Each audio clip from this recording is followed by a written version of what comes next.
Welcome back everyone to my Let's Play of Final Fantasy 1 for the Nintendo Entertainment System played on the Wii Virtual Console.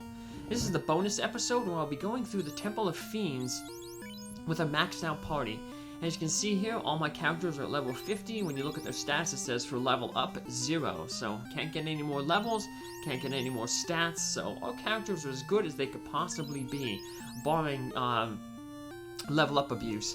By level up abuse, I mean that basically what you would do is before you leveled up, you would make a quick save and then level up, and if you didn't get a +1 in all of your stats, well then you would just reset and try again.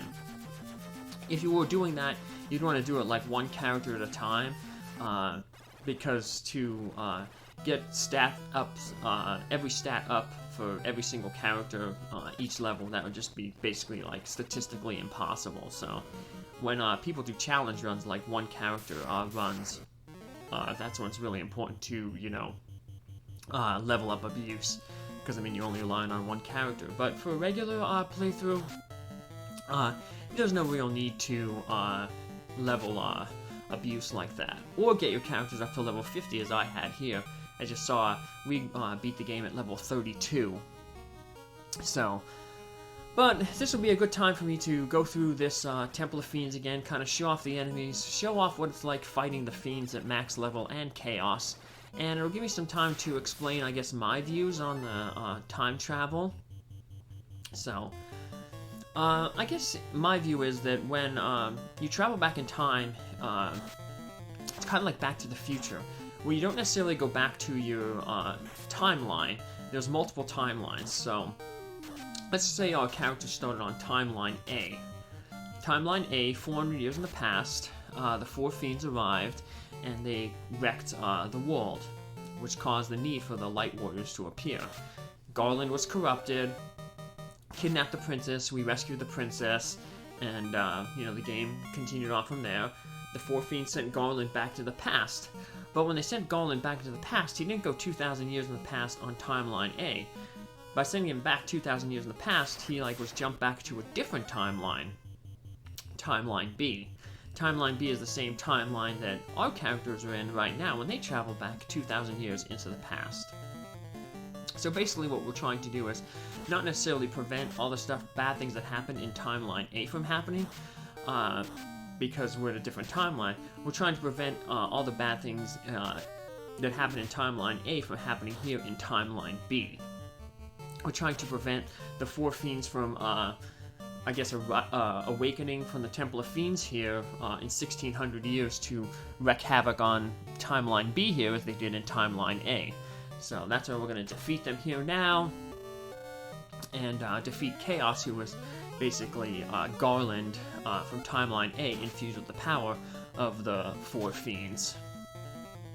So that's why when we defeated Chaos in the last episode, and in the ending it said that, you know, when you know, the Light Warriors, you know, Marty Mouse, Wimbley, Fibbs, and Milo, when they travel back 2,000 years into the future, they'll be traveling 2,000 years in Timeline B, because it said they were like, when they get there, Sarah, the princess, Jane, the queen, and even Garland will be waiting for them. Well, if we went back in time to, you know, Timeline A, well, we went 2,000 years forward in that timeline after defeating Chaos,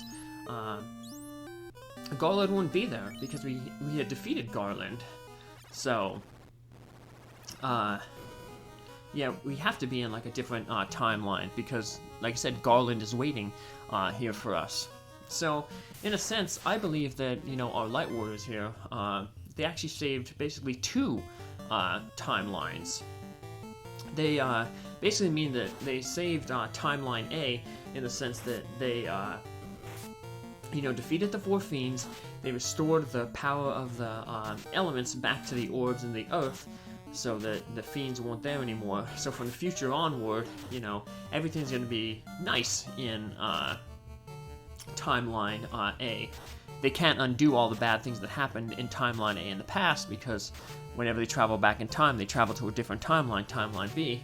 But at least they can be content in knowing that, you know, Timeline A is going to be good off. You know, nothing bad's going to happen anymore, because everything's fine. The light to the orbs are restored and the 4 elemental fiends are defeated, the princess is safe. But they can take satisfaction in knowing that they basically prevented any of those bad things that happened in Timeline A from happening in Timeline B. Because they're, in the past here, 2,000 years, they defeated the 4 fiends back here. So, in 1,600 years, the 4 fiends won't appear in Timeline B to wreak havoc, drain the elemental orbs, and cause all the problems that happened in Timeline A, to include the corruption of Garland, which is why, Garland's gonna be, waiting there to greet us as heroes when we get back. So, that also, I kind of think that I'm on the right page there with my theory, because it says that when we get back to when Marty Mouse and them, when they travel back to the future in Timeline B, no one will really know about their adventures. Well, there's no reason for anybody to know about, the 4 fiends arriving, draining the orbs, and the need for light warriors to appear and reclaim the light for their elemental orbs, because none of that would have happened in Timeline B, because all the fiends and stuff were defeated right here. So that's why it says, the only memory of the adventure is going to be in the hearts of the 4 light warriors, Marty Mouse, Wimbley, Fibbs, and Milo, because they were the only ones who lived the adventure in Timeline A, because there's no need for the adventure to occur in Timeline B. So, just as our heroes, want to save the world, not just in their timeline, but eventually Timeline B as well, I guess the 4 fiends probably want to have one of their own timelines where they basically rule the world unopposed. So that's why they, do things like send Garland back into the past to maybe restart the cycle over and over again. I guess that's maybe where the time loop, comes into being. So, basically, in every single timeline, A, B, C, D, whatever timeline you're in, it's always going to play out the same way.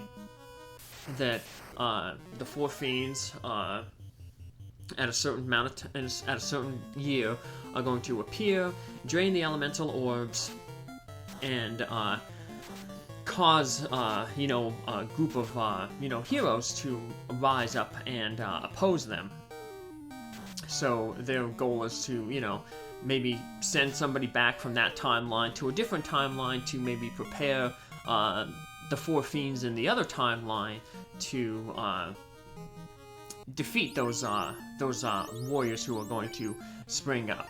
So I guess what I mean by that, just to further explain, is so the 4 fiends in Timeline A, they kind of do their thing, they drain the elemental orbs, and the 4 light warriors appear.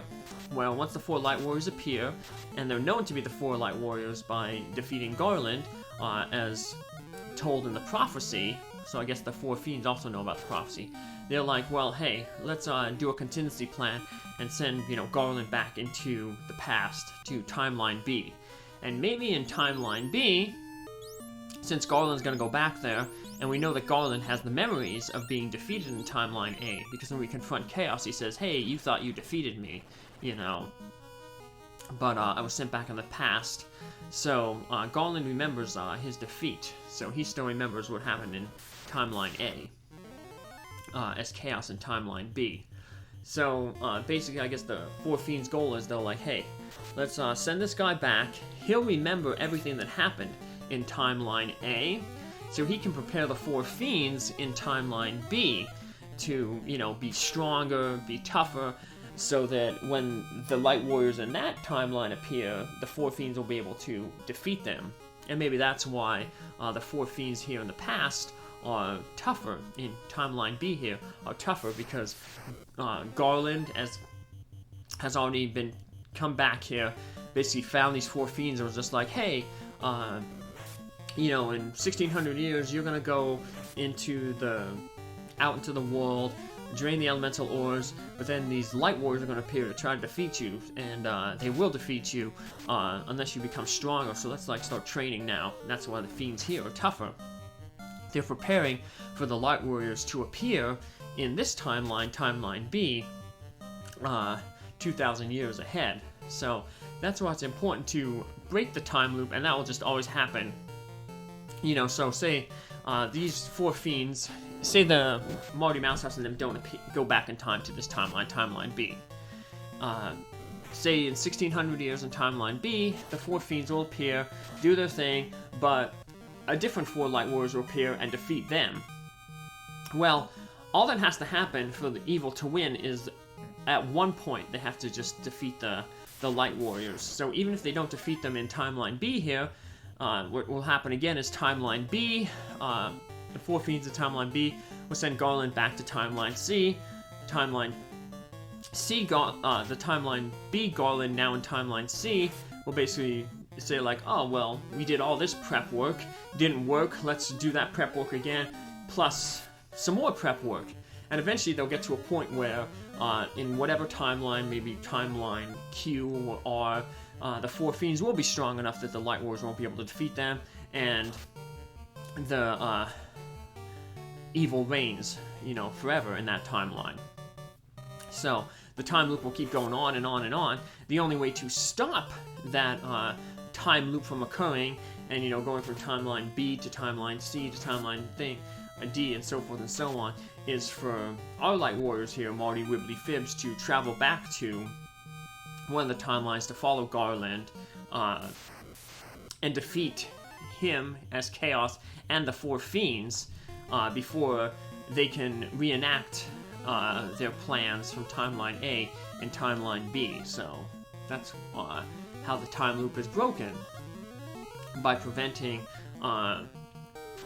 timelines B's fiends from acting on the knowledge that they got from Garland from timeline A. So yeah, as you can see, it's kind of confusing, but that's just my take on it. You know, time travel, always really, really confusing. But basically, in summary, I'm going to go through the other side of the building on this water floor in this run. So just to show you that, yeah, it is just a mirror. So basically, in summary, the no matter what timeline is in, it's predetermined that at 1600, I guess, the 4 fiends are going to appear, drain the elemental orbs. 400 years later, the light warriors will appear, and there'll be a massive showdown between the light warriors and the 4 fiends. And whoever wins that showdown will determine whether that world is ruled by good if the light warriors win, or evil if the 4 fiends win. So the 4 fiends enact a time loop where they will always send somebody from the timeline that they're in back in the past to a different timeline to prepare the fiends in that timeline when they do their predetermined actions to appear at 1600 in that timeline, to be prepared for the light warriors that appear in the year 2000 in that timeline, with the goal that eventually in one of those timelines the 4 fiends will be strong enough to defeat the light warriors who appear. So that'll keep happening over and over and over and over again, and the only way to stop that from ever happening or break the time loop is for a light warrior of one timeline to travel back to the same timeline that the Garland and their timeline traveled back into, and defeat Garland and the 4 fiends from ever appearing, or defeat the 4 fiends from appearing in that timeline in 1600. So, which is exactly what happens here. So, timeline A's Garland goes back to timeline B here to prepare the 4 fiends are going to appear at 1600 in timeline B, and do everything they were supposed to do in Timeline A. And then they would do the same thing and send a Garland back to Timeline C. But because our Light Warriors are traveling back in time to defeat the 4 Fiends and Chaos, who gives the 4 Fiends all the knowledge of everything that's going to happen in the future, because we defeat them 2,000 years in the past, they will not now appear at 1600 in Timeline B, and therefore there's no Garland to be sent back to Timeline C to prepare that timeline's 4 Fiends. So in essence, the time loop is broken. So that is just, like I said, my overall thing. If you have any questions, maybe a little bit of confusion, write something in the comments, and maybe I can further explain it. Writing, it's a little easier. At least I learn better when I can read something, because I can read back and read it over and over and over again, and make notes. And maybe you might be the same way. So if anybody has any questions or want me to further explain, just drop a comment in this description, and I'll do my best to further elaborate. But I do appreciate everybody who stuck with me through this entire playthrough. As I said, this will not be the last time I'll be playing this game. I will be playing this one again with the 2 fighters and 2 ninjas. Those are the 2 classes that I did not use, obviously, in this playthrough. And they will be named after 4 of Marty Mouse's, they're Marty Mouse's, like, future brothers. So, yep, Albert, Bees, Chip, and Nichols. They're the current batch of rats at MartyMouseHouse.com, so they'll be heroes too. Now, for people who follow Marty Mouse House, you might be wondering, well, what about between Wimbley, Fibbs, and Milo, and Albert, Bees, Chip, and Nichols? There were another 3 rats, Augie, Cosmo, and Bean. Are they going to get to be heroes? And the answer is yes. I will make videos with them as their heroes. They are actually going to be the heroes in Dragon Quest 4, 5, and 6. So, Cosmo will be the hero in Dragon Quest 4. Then in Dragon Quest 5 will be Bean, and Dragon Quest 6 will be Augie. But that'll be a little bit while. I might start doing them, actually, the Dragon Quest series next year. This year I have a little smaller LPs that I gotta do. I'm going on vacation in November, and then Thanksgiving pops up. But come December, I'll hop back in and revisit this game again with, like I said, Bees, Bert, Chip, and Nichols. So we'll get to see them be the heroes. But like I said, in the meantime, not going to start this LP again, because like I said, I'm going on vacation very soon, so don't have the time to do it. So I'll just do other small little Let's Plays in the meantime. So, but come December, I will be back with Final Fantasy, so we'll see how it is. So let's take on Chaos here. Remember me, Garland? Yep. So, like I said, he can only program with one text box, so they have him disappear and reappear, so we can have 3 text blocks here. So, well, not much has really changed. We're just going to mainly rely on Wimbley here at max level to defeat Chaos. Fast only can be cast once, but I decided to have both Marty and Milo cast Fast in the hopes that, one of them would get him before Wimbley attacked, but turns out they both did. So, but look at that. Wimbley did 1,977 damage in one hit on Chaos. So, he basically is Chaos only has 23 more hit points left. And I was kind of hoping that maybe like Fibbs or Milo would defeat him with their little sticks, but they don't do enough damage. Neither does Marty even. But Wimbley comes in, and this time he does 2,107 damage. So if that would have, if Wimbley would have hit him the first time with that amount of damage, Wimbley at max level there, you can see he could one-shot Chaos. So that's pretty crazy. So when they did re-releases, I guess to prevent that from happening, they made Chaos a little stronger. I think in the Game Boy Advance they gave him, he has 10 times as much hit points. He has 20,000 hit points. So pretty crazy. So, but that will wrap it up for this LP. So like I said, I'll be back to play it again later on in a future date with the Knights and Ninjas. I won't show the ending. If you want to see what the regular ending is, just go back and check out the last episode. Thanks for following along. Have a good day. See you around. Bye.